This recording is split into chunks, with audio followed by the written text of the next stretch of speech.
हमने जो लूप की डिस्कशन स्टार्ट की थी वो इस प्रॉब्लम से स्टार्ट की थी कि हम 5 मल्टीपल प्रिंट करना चाहते हैं और उसके मल्टीपल्स का जो कोड है वो ये है कि हमें बार बार सी आउट लिखना पड़ता है। तो आप अगर नोट करें ये टास्क रिपीटेड टास्क है, ये टास्क बार बार रिपीट हो रहा है। तो अगर हम इसी टास्क को ये चाहते हैं कि किसी कमांड के थ्रू बार बार रिपीट करवा लें तो ये फॉर की लूप के साथ की जा सकती है। तो इसमें अभी हमने जो फॉर का लूप पढ़ा है, आई होप कि उसके बाद आप इसको कर सकते हैं इजीली। तो आप लोग जरूर कोशिश करें इसको सॉल्व करने की, और अभी आप वीडियो पॉज करें और try to write a code, और अगर फिर आपसे ना लिखा जाए या कोई प्रॉब्लम आए तो फिर आप दोबारा वीडियो को स्टार्ट करें। देखें ये बहुत इंपॉर्टेंट है, मेरे कोड लिखते हुए मुझे देखने से आपको कोड नहीं आने वाला। जब तक आप कोड खुद से करके नहीं देखेंगे आपको प्रोग्रामिंग नहीं आएगी। तो जस्ट ट्राई करें, नो मैटर, कोई फर्क नहीं पड़ता कि अगर आप ठीक नहीं लिखते हैं या कोई गलती होती है या आपसे प्रोग्राम नहीं लिखा जाता तो इट्स टोटली ओके, ठीक है। लेकिन आप कोशिश करेंगे तो आपका ब्रेन के अंदर कुछ क्वेश्चन राइज होंगे और जब मैं उसको सॉल्व करूंगा तो आपको उनका सोल्यूशन मिलेगा। तो काइंडली पॉज द वीडियो और try to write code by your own. अच्छा जी, आई होप कि आप लोगों ने इसको ट्राई किया है। अब हम इसका सोल्यूशन देखते हैं। देखें कि यहाँ पे नोट कीजिए कि ये सेम कमांड है, सी आउट तो हर सेम हो रहा है, नंबर भी सेम मल्टीप्लाई हो रहा है, लेकिन यहाँ पे जो 1 to 3 है ये एक्चुअली यहाँ पे चेंज हो रहा है। और हर एक आइट्रेशन में आप देखें ये स्टेप्स हैं, ये फर्स्ट स्टेप है, यानी कि हम इसे कह सकते हैं फर्स्ट आइट्रेशन है, ये सेकंड है, ये थर्ड है, ये फोर्थ है, ये फिफ्थ है। तो ये 5 दफा हम एग्जीक्यूट करना चाह रहे हैं, और फर्स्ट टाइम ये इससे स्टार्ट होगा 1 से, सेकंड टाइम ये ऑटोमेटिक हम चाहते हैं 2 हो जाए, 3 हो जाए। तो इस तरह का काम हम ऑलरेडी लूप में कर चुके हैं। तो हम अगर एक लूप लिखें for integer i is equal to 1, आप इसका कोई भी नाम रख सकते हैं इस वेरिएबल का, ये हमने पहले डिस्कस किया है। ये हम कब तक एग्जीक्यूट करना चाहते हैं, जब तक i की value less than equal to 5 है तब तक ये एग्जीक्यूट हो रहा है। एक दफा एग्जीक्यूशन के बाद हम चाहते हैं कि उसमें a का इंक्रीमेंट हो, तो हम i is equal to i plus 1 लिखते हैं। तो वो a का इंक्रीमेंट क्यों हो रहा है, क्योंकि यहाँ पे 1 के बाद 2 आ रहा है, 2 के बाद 3 आ रहा है। लेट्स से अगर इधर 1 के बाद 3 आता, 3 के बाद 5 आता, तो फिर हम यहाँ पे 2 का इंक्रीमेंट करें। उसके बाद लूप की बॉडी स्टार्ट होती है, करली ब्रैकेट्स, जिस तरह हमने इफ की स्टेटमेंट में देखा था, उसके बाद ब्रैकेट्स आती हैं और वो स्टार्ट होते हैं। इसी तरह हम लूप के बाद करली ब्रैकेट्स और उसका कोड स्टार्ट होगा। तो यहाँ पे हम आप कमांड जो लिखेंगे वो लिखेंगे सी आउट नम। अब हम स्टैटिक 1 या 2 लिखने की बजाय यहाँ पे हम लिख सकते हैं डायरेक्टली i। अब क्या होगा, फर्स्ट टाइम लूप एग्जीक्यूट होगा तो नम में जो वैल्यू होगी वो आएगी, मल्टीप्लाई ये होगा 1 के साथ और वो स्क्रीन पे हमें नजर आ जाएगा। और यहाँ पे हम जो है इसके बाद एंडल लिख देते हैं। तो जस्ट इतना कोड है और ये 5 दफा स्क्रीन के ऊपर हमें जो भी नंबर एंटर करेगा यूजर, नम में आएगा वो नंबर, वो 5 दफा उसके मल्टीपल्स शो कर देगा। अगर आप इसको थोड़ा सा, मैंने स्क्रीनशॉट भी लिया अपने कोड की जो लिखा हुआ है, तो वो देखें तो वो कोड इस तरह का हमें नजर आएगा। अब हम इस कोड को एग्जीक्यूट करके देखते हैं क्या ये वही डिजायर्ड रिजल्ट देता है जो ये वाला कोड हमें दे रहा था। तो आइए इसको एग्जीक्यूट करते हैं, बल्कि पहले कोड को लिखते हैं। ये पहले वाला प्रोग्राम है जो हमें 5 मल्टीपल शो कर रहा था। अब इसी प्रोग्राम को हम फॉर के लूप से लिखते हैं। यहाँ पे हम एक वेरिएबल ले लेते हैं, इस वेरिएबल का नाम हम idx रख लेते हैं। अगेन मैंने आपको पहले बताया कि वेरिएबल का नाम आप i रख लें, x रख लें, idx रख लें, y रख लें, abc रख लें, कोई भी नाम रख लें, जब तक वो वैलिड वेरिएबल नेम है तब तक उसको कुछ भी यहाँ पे रख सकते हैं। और यहाँ पे क्योंकि हमें 5 टाइम्स मल्टीपल चाहिए तो इसलिए मैं वही वेरिएबल जो इधर लिखा है उसी को कंडीशन लगा रहा हूँ, ये लेस देन इक्वल टू 5 है या नहीं, और उसके बाद idx में प्लस कर, और यहाँ पे ये मैं लूप की बॉडी स्टार्ट कर रहा हूँ। ये डबल कटली ब्रैकेट, उसके अंदर जो कुछ लिखा होगा वो उतने टाइम्स एग्जीक्यूट होगा, चाहे वो एक कमांड हो या वो मल्टीपल कमांड्स हो। तो ये वाली एक कमांड मैं इधर से कॉपी करता हूँ और मैं इसको यहाँ पे एग्जीक्यूट कर लेता हूँ। अच्छा जी, नोट करें कि अगर मैं सिर्फ ये वाली कमांड सेव करता हूँ और इसको मैं प्रोग्राम को कंपाइल करके एग्जीक्यूट करूँ तो ये मुझे स्क्रीन के ऊपर क्या शो करेगा। आपका क्या ख्याल है, ये मुझे स्क्रीन के ऊपर क्या वो डिजायर्ड रिजल्ट शो कर देगा?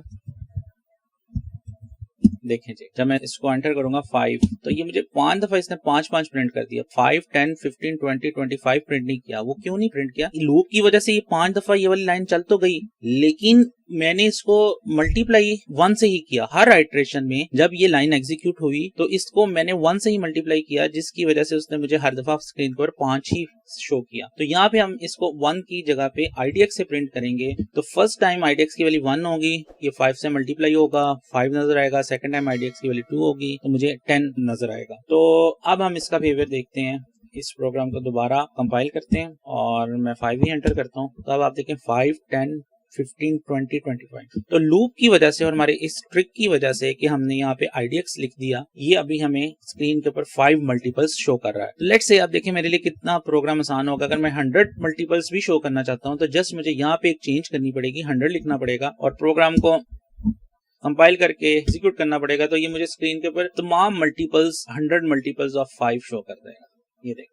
तो अगर आप 1000 करना चाहते हैं, just you need to change share 1000। तो लूप इस तरह हमारी प्रोग्रामिंग को बहुत सिंप्लीफाई कर देते हैं अगर हमने एक ही काम रिपीटेडली करना हो। एक और हम प्रॉब्लम सॉल्व करते हैं जिससे हमें लूप की बेहतर अंडरस्टैंडिंग होगी। और नेक्स्ट देखते हैं कि लेट्स से हमारे पास एक प्रॉब्लम है कि हमने बच्चों के लिए कोई प्रोग्राम बना रहे हैं और हमने एक टेबल प्रिंट करवाना है। बच्चा जो नंबर एंटर करे उसको वो वाला टेबल स्क्रीन के ऊपर प्रिंट होकर नजर आ जाए। लाइक अगर वो 4 एंटर करे तो 4 into 1 is equal to 4, 4 into 2 is equal to 8, 4 into 3 is equal to 12। इस तरह ये प्रिंट हो जाए और ये 10 तक चला जाए। तो अगर हम ये वाला प्रोग्राम करना चाहते हैं तो उसके लिए आप देख रहे हैं कि ये एक ही कमांड जो है वो बार बार रिपीट हो रही है, यानी कि जो यूजर ने वैल्यू एंटर की वो उसको एज इट इज नजर आ गया। और यहाँ पे स्टैटिक एज इट इज आ रहा है, इक्वल वैसे का वैसे आ रहा है। इधर 1 आ रहा है, 2 आ रहा है, 3 आ रहा है, जो इंडेक्स नंबर चेंज हो रहा है, यानी कि कोई नंबर चेंज हो रहा है और यहाँ पे जो नंबर ये चेंज हो रहा है उसके मुताबिक ही यहाँ पे उसके मल्टीप्लाई होकर ये वाला नंबर उससे यहाँ पे हमें नजर आ रहा है। तो इस सारी में हमें एक पैटर्न नजर आ रहा है। उस पैटर्न को अगर हम फॉर के लूप के अंदर किसी तरह लिख लें तो ये हमें मल्टीपल टेबल्स जितनी चाहे हम वहां तक इसको प्रिंट कर सकते हैं। पहले हम इससे कोशिश करते हैं कि इस टेबल को अगर वैसे आप फॉर के विदाउट फॉर लिखें तो कैसे लिखेंगे। तो उसको लिखने के लिए हम इसको ये एक छोटा सा प्रोग्राम, अगर हम विदाउट फॉर लिखेंगे तो हम इसको ऐसे लिख सकते हैं, like integer main, integer number, cout enter number. ये तो हमें मालूम है कि हम यूजर से नंबर पूछने के लिए किसका उसने टेबल प्रिंट करना है। फिर हम सीआउट लिखते हैं नम, इसमें आएगा अगर जो यूजर लेट से 4 एंटर करता है यहाँ पे 4 लिखा हुआ आ जाएगा। थोड़ी सी स्पेसिस के बाद ताकि वो सारी चीजें कंजेस्टेड ना लगे हम स्टैरिक लिखा है और फिर उसके बाद स्पेस ऐड कर दिया। 4 स्टैरिक यहाँ पे 1 मैनुअली लिख दिया तो 1 हमें लिखा हुआ नजर आएगा। उसके बाद नम इंटू 1, क्योंकि हमें मालूम है कि ये इधर जो नंबर है उसको 1 से मल्टीप्लाई करके इक्वल के साइन के बाद लिखना है, जो इधर होगा वो इधर मल्टीप्लाई हो रहा। तो ये हम इस तरह एक लाइन लिखी, इस तरह सेकंड लिखी, इस तरह थर्ड लिखी। अब अगर हम इसी को लूप के साथ लिखना चाहते हैं तो वो हम बड़ा इजीली लिख सकते हैं। अगेन आई रिक्वेस्ट यू कि आप इस वीडियो को स्टॉप करें और please please please try to write the code by your own using the for loop. आप खुद से कोड लिखें फॉर को यूज करते हुए। तो आप वीडियो को पॉज कीजिए और उसको कोड को खुद से लिखने की कोशिश करें। अच्छा जी, आई होप कि आपने इसे ट्राई किया होगा। हम इसको अब देखते हैं कि फॉर के साथ इसी लूप को कैसे किया जा सकता है। सेम वही पार्ट है, इसमें जस्ट हम एक लाइन को पिक कर सकते हैं, इसमें से कोई एक लाइन, और इसके साथ जो है हम फॉर ऊपर लिख सकते हैं 1 index less than equal to 5, यानी कि अगर हम 5 तक टेबल प्रिंट करना चाहते हैं और इंडेक्स हर दफा प्लस हो। यहाँ पे नंबर है, यहाँ पे स्टैटिक वैसे का वैसे आ जाएगा। यहाँ पे 1 वहां से हमने खत्म करके इंडेक्स की वैल्यू दे दी और इक्वल वैसे का वैसे है। नंबर इनटू इंडेक्स हमने कर दिया कि अब जो मल्टीप्लिकेशन है वो नंबर और इंडेक्स के दरमियान हो रही है। और ये फाइनली हमें फर्स्ट लाइन जो भी हम नंबर एंटर करेंगे उसको 1 के साथ मल्टीप्लाई करके उसका रिजल्ट शो कर देगी। फिर इस तरह वो सेकंड आइटरेशन में इंडेक्स की वैल्यू 2 हो जाएगी और वो 2 के साथ मल्टीप्लाई करके शो कर देगी। तो इसी तरह प्रोग्राम एग्जीक्यूट होगा और स्क्रीन के ऊपर हमें एक टेबल नजर आ जाएगा। तो आई होप कि ये प्रॉब्लम आप सॉल्व कर लेंगे और इसके बाद जो थोड़ी सी चैलेंजिंग प्रॉब्लम है वो हम सॉल्व करके देखते हैं, इससे लिटिल बिट चैलेंजिंग। और वो प्रॉब्लम ये है कि लेट्स से हमें किसी नंबर का फैक्टोरियल फाइंड करना है, यानी कि हम यूजर से एक नंबर इनपुट करें और आउटपुट के तौर पर उसका फैक्टोरियल दे दें। फैक्टोरियल क्या होता है? ये मैथमेटिकल टर्म है। फैक्टोरियल मीन्स के अगर कोई नंबर है तो उसको हम बैकवर्ड मल्टीप्लाई करते जाते हैं till we reach up to the 1, यहाँ तक कि हम 1 तक पहुंच जाएं, वहां तक हम इसको पीछे मल्टीप्लाई करते जाते हैं। जिस तरह 5 है तो 5 का फैक्टोरियल हम ऐसे फाइंड करेंगे, 5 को 4 से मल्टीप्लाई करेंगे, फिर जो रिजल्ट आएगा उसको 3 से मल्टीप्लाई करेंगे, फिर जो रिजल्ट आएगा उसको 2 से मल्टीप्लाई करेंगे, फिर उससे जो रिजल्ट आएगा उसको 1 से करेंगे। तो यहाँ पे एक्चुअली हो ये रहा है कि हम 5 का जो फैक्टोरियल है वो ऐसे कैलकुलेट हो रहा है कि हम 5 को 4 से मल्टीप्लाई करते हैं, इसका रिजल्ट आता है 20। इसको हम फिर 3 से मल्टीप्लाई करते हैं, इसका रिजल्ट आता है 60। इसको हम फिर 2 से मल्टीप्लाई करते हैं तो इसका रिजल्ट आता है 120। इसको हम 1 से मल्टीप्लाई करते हैं तो वो 120 ही रहता है। तो इसलिए यहाँ पे जो आंसर है वो आप 120 देख रहे हैं। इस तरह अगर हम 4 का करेंगे तो वी विल गेट दी 24। तो हमें इस तरह 4 इंटू 3 12, 12 इंटू 2 24, 24 इंटू 1 24 ही रहेगा। तो ये फैक्टोरियल इस तरह कैलकुलेट होता है। तो आप देख रहे हैं कि ये एक कंप्यूटेशनल स्टेप के तौर पर ही कैलकुलेट हो रहा है, यानी कि हर दफा वो ए कम हो रहा है और उसको हम प्रीवियस वैल्यू को सेव करके उसके साथ मल्टीप्लाई कर रहे हैं तो हमें फाइनल रिजल्ट आ रहा है। तो अब हम इसको कैसे कर सकते हैं, तो इसके ऊपर जरा थोड़ा सा सोचिए और इसको कोशिश करें खुद से कोड करने की। तो आपको जो क्वेश्चंस होंगे फिर जब मैं इसको सॉल्व करूंगा तो वो इजीली आपको समझ आएगी। तो जरूर आप कोशिश इसको करें, हम फिर इसको सॉल्व भी करते हैं। अच्छा जी, आई होप कि आपने इसे कोशिश की होगी सॉल्व करने की। हम यहाँ पे इसको दोबारा से स्क्रीन के ऊपर सॉल्व करते हैं। मैं सबसे पहले रेज कर लूँ ये इंक। आप देखें कि अगर हम इसे कंप्यूटेशनल स्टेप्स में सबसे अहम काम है जो मैं आपको बार बार बताने की कोशिश करता रहता हूँ डिफरेंट प्रोग्रामिंग प्रॉब्लम के सोल्यूशन में, कोई भी प्रॉब्लम हो अगर हम उसको छोटे कंप्यूटेशनल स्टेप्स में लिख लें तो वो प्रॉब्लम को कोड करना बहुत आसान हो जाता है। कंप्यूटेशनल स्टेप का मतलब ये है कि वो एक स्टेप जो कंप्यूटर परफॉर्म कर सकता है, यानी कि जो काम कंप्यूटर कर सकता है, एक यूनिट काम, एक काम, उसको हम कंप्यूटेशनल काम कहते हैं। जिस तरह मल्टीप्लाई करना कंप्यूटर एक वक्त में एक काम कर सकता है, ठीक है, इसी तरह कंप्यूटर 2 नंबर्स को जमा कर सकता है, तो इसको हम कंप्यूटेशनल स्टेप कहते हैं। अब आप देखें कि यहाँ पे अगर एक कंप्यूटेशनल स्टेप ये है कि मे बी हम में से कोई सुपर ह्यूमन हो या सुपर ह्यूमन ना हो, कोई इंटेलिजेंट ह्यूमन हो और जरा ज्यादा उसकी थिंकिंग पावर हो, तो वो एकदम देख के इसको मल्टीप्लाई कर ले। जिस तरह में भी आप इन सबको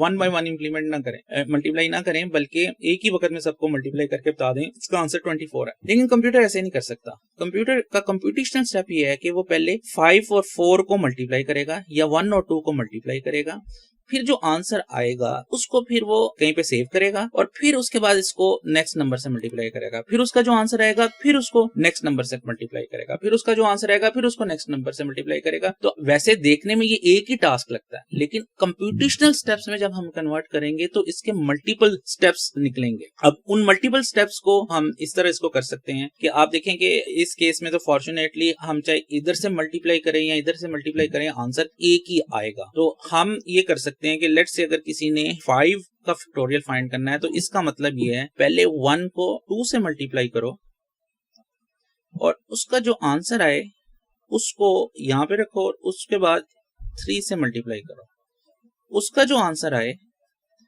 उसको यहां पे रखो और उसके बाद उसको 4 से मल्टीप्लाई करो, उसका जो आंसर आए उसको फिर 5 से मल्टीप्लाई करो। तो आप नोट करें ये जो है ये एक कंप्यूटेशनल स्टेप है। हम इसे one can call it one computational step, क्योंकि एक स्टेप के अंदर हम 2 नंबर्स को मल्टीप्लाई करके किसी जगह पे सेव करवा सकते हैं और फिर तीसरी दफा हम उसी नंबर को यूज करके किसी तीसरे से भी मल्टीप्लाई कर सकते हैं। तो अगर हम किसी भी प्रॉब्लम को इन कंप्यूटेशनल स्टेप्स में सॉल्व कर लें तो फिर उसके बाद उसका कोड लिखना बहुत आसान हो जाता है।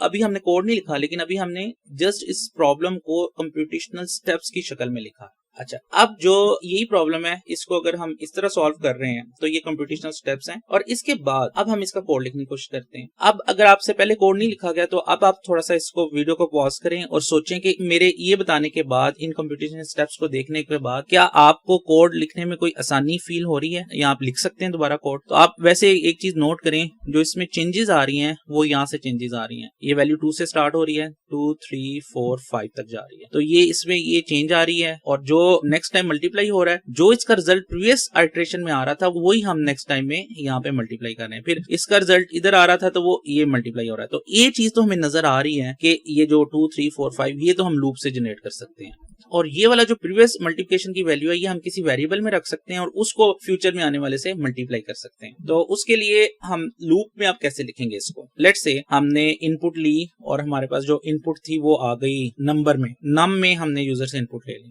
अच्छा जी, अब नंबर को हम एग्जीक्यूट करना चाहते हैं फॉर इंटीजर, लूप चलाएंगे i इज इक्वल टू 1 से लूप स्टार्ट हो। कब तक लूप को चलना चाहिए जी, लूप को उस वक्त तक चलना चाहिए जब तक आई की value less than equal to number है, यानी कि लूप उस वक्त तक एग्जीक्यूट हो जब तक नंबर के बराबर नहीं हो जाता। और यहाँ पे जो है उसके बाद हम आई में i is equal to i plus 1 कर दें। तो अब ये कैसे एग्जीक्यूट होगा, आई फर्स्ट टाइम इसकी वैल्यू 1 है, उसके बाद इसकी 2 है, फिर ये 3 है, फिर 4 है, फिर 5 है, इस तरह ये एग्जीक्यूट होगा।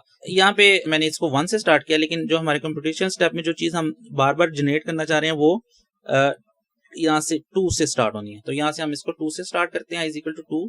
तो ये 2 3 4 5 हम जनरेट करना चाह रहे हैं जो हर आइट्रेशन के ऊपर डिफरेंट हो। तो यहाँ से हम 2 पे स्टार्ट करते हैं। और ये अच्छा एक चीज नोट कीजिए कि ये जो प्रीवियस वैल्यू फैक्टर है ये एक्चुअली इसका और इसका मल्टीपल है। तो यहाँ पे जो भी चीज है वो किसी एक वेरिएबल में से आ रही है।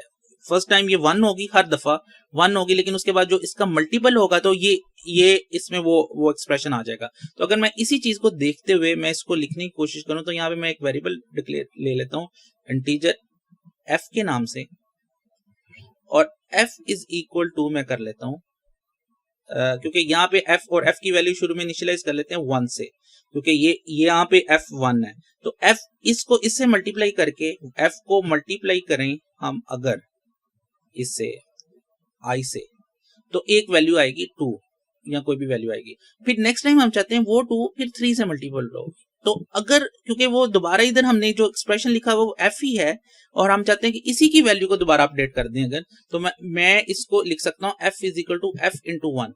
अब होगा क्या, हम इस प्रॉब्लम को ड्राई रन देके देखते हैं, और बल्कि मैं एक दफा आपको व्हाइट स्क्रीन के ऊपर दोबारा शुरू से इसको बताता हूँ। उसमें ये कि यहाँ पे बहुत ज्यादा ओवरलैपिंग हो रही है, तो आसानी से समझने के लिए हम यहाँ पे दोबारा से इसको एक दफा क्विकली सॉल्व कर लेते हैं। हमारी प्रॉब्लम ये थी कि हम 5 का फैक्टोरियल या किसी भी नंबर का फैक्टोरियल जो यूजर प्रोवाइड करें हमें उसका फैक्टोरियल फाइंड करना चाहते हैं। तो फैक्टोरियल फाइंड करने के लिए अगर हम देखें तो उससे कैलकुलेट किया जा सकता है। It will start with the 1 multiply by 2 और वो ट्रू आंसर आता है, और फिर उसके बाद 2 ये वाली जो चीज है वो इधर आ जाती है, और इसका जो रिजल्ट है उसको हम मल्टीप्लाई करते हैं 3 से, तो आंसर 6 है। फिर उसके बाद 6 को हम 4 से मल्टीप्लाई कर देते हैं तो वो 24 है। 24 को फिर हम 5 से मल्टीप्लाई करते हैं तो 120 है। 120 आंसर है। इसको हम तब तक मल्टीप्लाई करते जाते हैं जब तक वो इस नंबर तक नहीं पहुंच जाता। तो ये स्टेप्स जो है वो कंप्यूटेशन स्टेप्स हैं। ये हमने लास्ट अभी डिस्कस किया। कंप्यूटेशन स्टेप्स क्यों कहते हैं, क्योंकि ये कंप्यूटर परफॉर्म कर सकता है। इसी को अगर हम लूप में लिखेंगे तो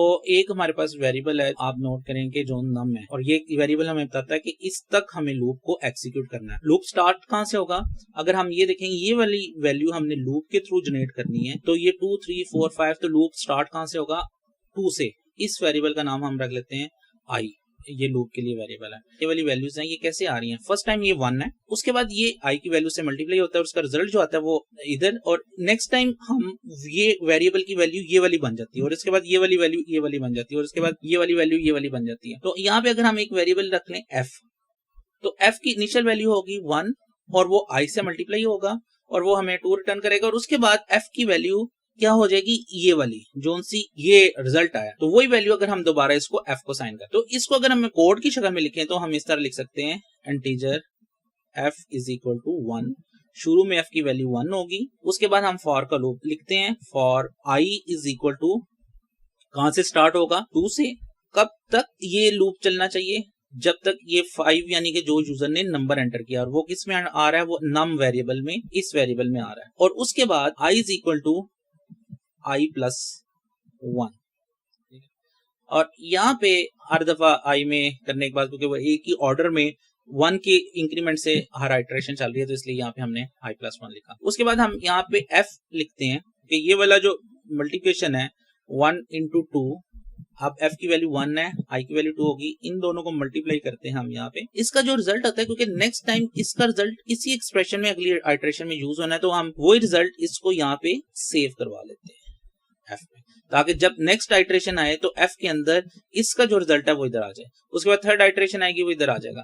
तो उसके बाद हम इसको जब लूप खत्म होगा हम सी आउट कर देंगे एफ, क्योंकि एफ के अंदर अब फाइनल हमारा रिजल्ट रिक्वायर्ड रिजल्ट पड़ा होगा। तो अगर आप इसको देखें तो ये एग्जीक्यूट कैसे होगा, अगर हम ड्राई रन दें, first time let's say user ने इसमें 4 नाम में एंटर किया या यूजर ने इसमें 5 एंटर किया, तो 5 एंटर किया तो इसमें i इज इक्वल टू 2 से स्टार्ट होगा। एफ की वैल्यू स्टार्ट में जब फर्स्ट आइटरेशन होगी तो उस वक्त i की वैल्यू उस वक्त जब फर्स्ट आइटरेशन होगी, ये पहली आइटरेशन होगी, तो ये वाली लाइन फर्स्ट एग्जीक्यूट होगी, तो f की वैल्यू 1 है, i की वैल्यू 2 होगी। यहाँ पे क्या होगा, f और i आपस में मल्टीप्लाई होंगे, 1 2 से मल्टीप्लाई होगा, जो रिजल्ट वैल्यू आएगा वो किस में आ जाएगा, f में। तो 1 ओवरराइड हो जाएगा किससे, 2 से, क्योंकि 1 मल्टीप्लाई बाय 2 यहाँ पे 2 आ जाएगा। जब लूप दोबारा आएगा वो देखेगा क्या i की वैल्यू num से कम है, यानी num जो है वो 5 है, ये इससे कम है, yes it is less than num, तो ये कम है तो वो क्या करेगा, इसमें इंक्रीमेंट कर देगा। तो i की वैल्यू अब 2 से क्या बन जाएगी, 3। उसके बाद ये यहाँ पे आएगा, इसको वो f से मल्टीप्लाई करेगा, f में इस वक्त 2 पड़ा हुआ है और ये 3 से मल्टीप्लाई होगा तो f ओवरराइड हो जाएगा और उसमें वैल्यू क्या आ जाएगी, 6 आ जाएगी। अच्छा, ये लूप दोबारा ऊपर जाएगा, वो देखेगा ये 3 नम्स कम है, यस ये नम से कम है, ये 5 से कम है, तो वो इसमें एक इंक्रीमेंट कर देगा, यानी कि वो इसकी वैल्यू 4 कर देगा। अच्छा, उसके बाद ये वाली पार्ट एग्जीक्यूट होगा, ये f मल्टीप्लाई बाई आई होगा, 6 मल्टीप्लाई बाई 4 होगा, आंसर आ जाएगा 24।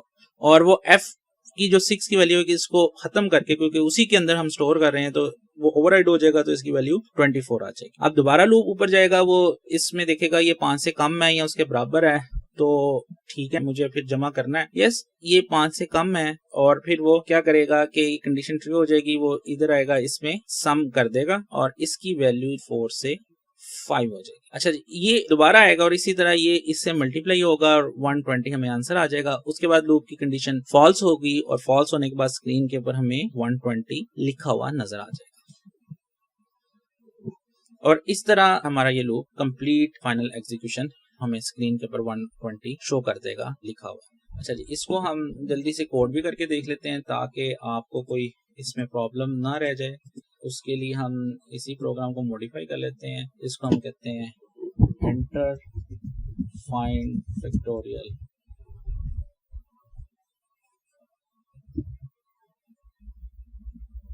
Enter to enter number to find. इसको खत्म करते हैं। अब वो नंबर एंटर करेगा यूजर, इंडेक्स की वैल्यू हम 2 से स्टार्ट करते हैं, इसको हम कहते हैं कब तक, चलो जब तक ये नंबर से कम है।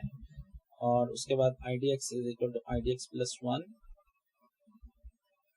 और यहाँ पे हम integer f is equal to 1 declare कर लेते हैं।